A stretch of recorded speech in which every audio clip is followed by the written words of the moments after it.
السلام علیکم، کیسے ہیں آپ لوگ؟ امید ہے سب خیریت سے ہوں گے انشاءاللہ۔ جمعہ مبارک ہو۔ بسم اللہ الرحمن الرحیم۔ جمعہ کا دن برکت، مغفرت اور رزق کے دروازے کھولنے والا دن۔ بسم اللہ الرحمن الرحیم۔ میری قابل احترام بہنوں اور بھائیوں، آج ہم جس دن کی بات کرنے جا رہے ہیں وہ کوئی عام دن نہیں، یہ وہ دن ہے جسے اللہ تعالیٰ نے ہفتے کے تمام دنوں پر فضیلت دی۔ یہ وہ دن ہے جس میں ایک ایسی گھڑی آتی ہے کہ اگر بندہ سچے دل سے دعا مانگ لے تو اللہ اسے رد نہیں کرتا۔ یہ وہ دن ہے جس کے بارے میں ہمارے آقا حضرت محمد صلی اللہ علیہ وسلم نے فرمایا، سب سے افضل دن جس پر سورج طلوع ہوا وہ جمعہ کا دن ہے۔ ذرا آنکھیں بند کریں، تصور کریں آج جمعہ ہے، فرشتے آسمان سے اتر چکے ہیں، مساجد کے دروازوں پر کھڑے نام لکھ رہے ہیں، رحمت نازل ہو رہی ہے۔ مگر سوال یہ ہے، کیا ہمارا دل بھی اس رحمت کو قبول کرنے کے لیے تیار ہے؟ محترم بہنوں اور بھائیوں، آج کا انسان بہت پریشان ہے۔ آمدنی ہے مگر برکت نہیں، گھر ہے مگر سکون نہیں، بچے ہیں مگر اطاعت نہیں، دوا ہے مگر شفا نہیں، نیند ہے مگر آرام نہیں۔ ہم ہر مسئلے کا حل دنیا میں ڈھونڈتے ہیں، نئی نوکری، نیا کاروبار، نیا گھر، نیا سامان، مگر ہم یہ نہیں سوچتے کہ مسئلہ باہر نہیں، مسئلہ تو اندر ہے۔ جب دل گندا ہو جائے تو گھر میں بے سکونی آتی ہے، جب زبان گندی ہو جائے تو رشتے ٹوٹ جاتے ہیں، جب نیت خراب ہو جائے تو رزق سے برکت اٹھ جاتی ہے۔ یاد رکھیے، رزق صرف پیسے کا نام نہیں، رزق صحت بھی ہے، رزق نیک اولاد بھی ہے، رزق عزت بھی ہے، رزق سکون بھی ہے، اور یہ سب کچھ اللہ کے ہاتھ میں ہے۔ اللہ تبارک و تعالیٰ قرآن میں فرماتا ہے، اور جو اللہ سے ڈرتا ہے اللہ اس کے لیے نکلنے کا راستہ بنا دیتا ہے اور اسے وہاں سے رزق دیتا ہے جہاں سے اسے گمان بھی نہیں ہوتا۔ یعنی حل ڈگری میں نہیں، حل تعلق میں ہے، اللہ سے تعلق میں۔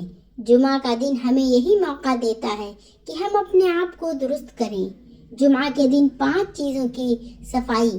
اگر آپ چاہتے ہیں کہ آپ کے گھر میں برکت آئے، رزق میں اضافہ ہو اور سکون اترے تو جمعہ کے دن ان 5 چیزوں کی صفائی ضرور کریں۔ پہلی صفائی، دل کی صفائی۔ کسی سے ناراضگی ہے، کسی سے حسد ہے، کسی نے دل دکھایا ہے، جمعہ کے دن بیٹھ کر اللہ سے کہیے، یا اللہ میں نے سب کو معاف کیا، تو مجھے بھی معاف فرما دے۔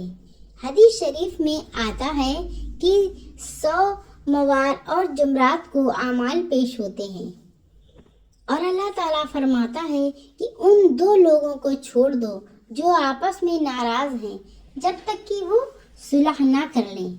سوچئے، اگر دل میں کینہ ہے تو دعا کیسے قبول ہوگی؟ دوسری صفائی، زبان کی صفائی۔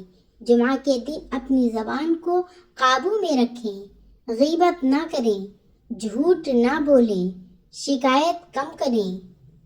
رسول اللہ صلی اللہ علیہ وسلم نے فرمایا، جو شخص اللہ اور یوم آخرت پر ایمان رکھتا ہے وہ اچھی بات کہیے یا خاموش رہے۔ زبان کی صفائی سے گھر میں سکون آتا ہے۔ تیسری صفائی، گھر کی ظاہری صفائی۔ جمعہ کے دن اپنے گھر کی صفائی کریں، خاص طور پر وہ جگہ جہاں نماز پڑھتے ہیں۔ اللہ پاک ہے اور پاکیزگی کو پسند فرماتا ہے۔ جس گھر میں طہارت ہو وہاں رحمت اترتی ہے۔ چوتھی صفائی، مال کی صفائی۔ اپنی آمدنی میں سے کچھ حصہ صدقہ کرے، چاہے تھوڑا ہو۔ نبی اکرم صلی اللہ علیہ وسلم نے فرمایا، صدقہ مال کو کم نہیں کرتا بلکہ بڑھاتا ہے، صدقہ آفات کو دور کرتا ہے، بیماریوں کو ٹالتا ہے اور رزق میں برکت ڈالتا ہے۔ 5ویں صفائی، نیت کی صفائی۔ ہر کام اللہ کے لیے کریں۔ جمعہ کے نماز دکھاوے کے لیے نہیں بلکہ دل کی حاضری کے لیے پڑھیں۔ محترم بہنوں اور بھائیوں، اب ہم ایک مکمل اور آسان عمل بتاتے ہیں جو جمعہ کے دن کیا جائے۔ تو انشاءاللہ دل بھی صاف ہوگا اور رزق میں بھی برکت آئے گی۔ جمعہ کا خاص روحانی عمل۔ وقت جمعہ کے دن عصر کے بعد، کیونکہ یہی وہ وقت ہے جس میں قبولیت کی گھڑی ہوتی ہے۔ سب سے پہلے 3 مرتبہ درود ابراہیمی پڑھیں، پھر 100 مرتبہ استغفر اللہ ربی من کل ذنب واتوب الیہ دل سے توبہ کے ساتھ، پھر 100 مرتبہ یا رزاق، پھر 11 مرتبہ سورہ اخلاص، آخر میں دوبارہ 3 مرتبہ درود پاک، پھر ہاتھ اٹھا کر دعا کریں، یا اللہ اگر میری رزق میں کمی ہے تو اسے بڑھا دے، اگر برکت نہیں تو برکت عطا فرما، اگر میرے گھر میں جھگڑا ہے تو محبت عطا فرما، اگر میرے دل میں بے سکونی ہے تو سکون عطا فرما، اور ہمیں حلال اور پاک رزق عطا فرما، آمین۔ یاد رکھیں یہ عمل جادو نہیں، یہ اللہ سے جڑنے کا ذریعہ ہے، نتائج اللہ کے ہاتھ میں ہے، مگر اللہ تبارک و تعالیٰ فرماتا ہے تم مجھے یاد کرو میں تمہیں یاد کروں گا۔ حضرت عمر فاروق رضی اللہ عنہ فرمایا کرتے تھے اگر میں اونٹ باندھ کر اللہ پر توکل نہ کروں تو یہ توکل نہیں، یعنی کوشش بھی کریں اور دعا بھی۔ محترم بہنوں اور بھائیوں، جمعہ کو معمولی نہ سمجھیں، یہ دن بدل سکتا ہے اگر ہم بدل جائیں۔ آخر میں دل سے دعا کریں، یا اللہ ہمارے گناہوں کو معاف فرما، ہمارے رزق میں برکت عطا فرما، ہمارے گھروں میں سکون عطا فرما، ہمیں جمعہ کی قدر کرنے والا بنا دے اور ہمیں اپنا سچا بندہ بنا دے، آمین یا رب العالمین۔ اگر یہ پیغام آپ کے دل تک پہنچا ہو تو یہ ویڈیو کو لائک کیجئے، اپنوں کے ساتھ شیئر کیجئے اور کمنٹ باکس میں لکھیں، یا اللہ برکت عطا فرما۔